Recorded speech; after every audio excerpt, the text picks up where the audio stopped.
The top 5 things you need in your bug out bag. 1, a knife for protection and as a tool.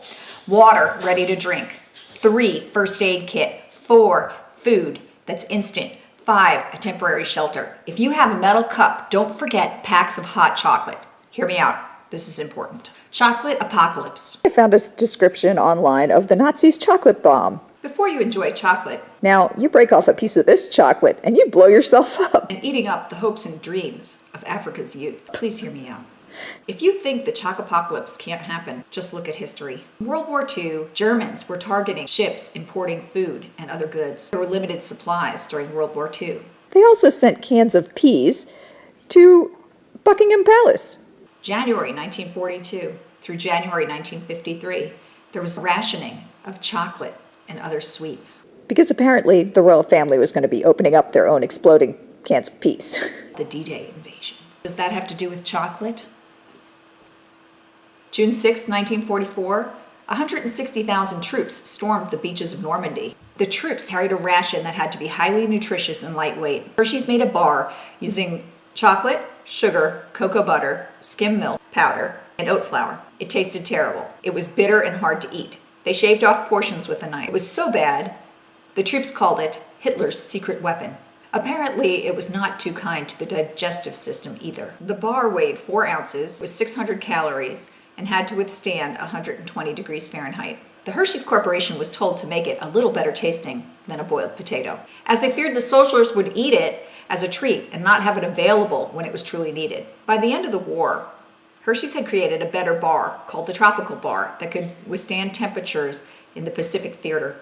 Hershey's produced 3 billion ration bars by the end of the war. Now, chocolate is a $25 billion industry. It can only be grown 20 degrees north and south of the equator, but most is grown within 10 degrees of the equator. Less than 1% of the chocolate produced is considered to be fair trade, as the cocoa industry in Africa profits from child trafficking and slavery. About 1 million children work in the cocoa farms, about 6% of which could be slaves. Unfair trade and environmental threats to supply could disrupt our ability to get chocolate. There is growing demand also for chocolate among the Asian countries. In West Africa, threats include black rot, insect damage, water mold, and swollen shoot virus. In Asia, there's a tiny moth that drills into the cocoa pods. These diseases and insects are causing crop growers $60 million a year in losses. In Brazil, there's a fungal infection called witch's broom that has reduced production by 80%. And frosty pod is spreading throughout Latin America. There's also a lack of genetic variation in cocoa tree varieties. If your chocolate has white spots on it, don't be alarmed. It's called chocolate bloom. It's a migration of the liquid fats to the surface of the chocolate that crystallizes. It happens when the chocolate cools down and crystals form. It's perfectly safe to eat. Do not refrigerate your chocolate. Store this valuable resource in a cool, dry place. Do not store it with garlic or onions, as it will absorb odors that are nearby. Seal your chocolate in airtight containers and keep it away from the light. The shelf life of milk chocolate is only 6 to 9 months due to higher milk content. So be sure to date and rotate your stockpile, always consuming the oldest first to prevent waste and rancidity. Baker's chocolate, which is used in cooking, can last 2 years in a cool place. Cocoa powder has no fat. Stored free of oxygen, it lasts longer, but it does lose some flavor. Potentially it could last 8 to 10 years. Thrive is selling a brownie mix with a 20-year shelf life. Boy, would I love to get a hold of some of that. So therefore, bug out bags should obviously include packets of hot chocolate because it's a comfort food. Think about this. During the Irish potato famine, lots of people starved despite having access to barley, corn, oats, and rye. Why did they starve? Because they believed those were foods fit for animals. As my grandfather would say, corn is for pigs. He would never eat corn.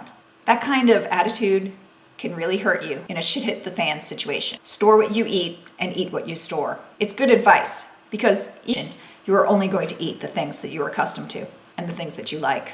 So don't forget the hot chocolate for your bug out bag. Turn a horrible situation into a camping trip. Thanks for watching, you guys. Please like, subscribe, and comment. UTZ certified sustainable farming and better opportunities for farmers and their families. They also prove that the chocolate isn't made by slaves. Oh, there's such great stuff on the internet. Everything looks like a face to me.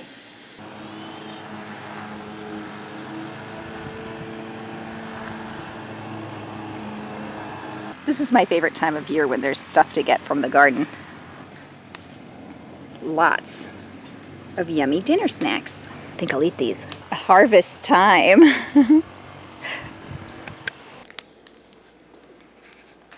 So that'll sit at the edge of the sink and drain the sponges.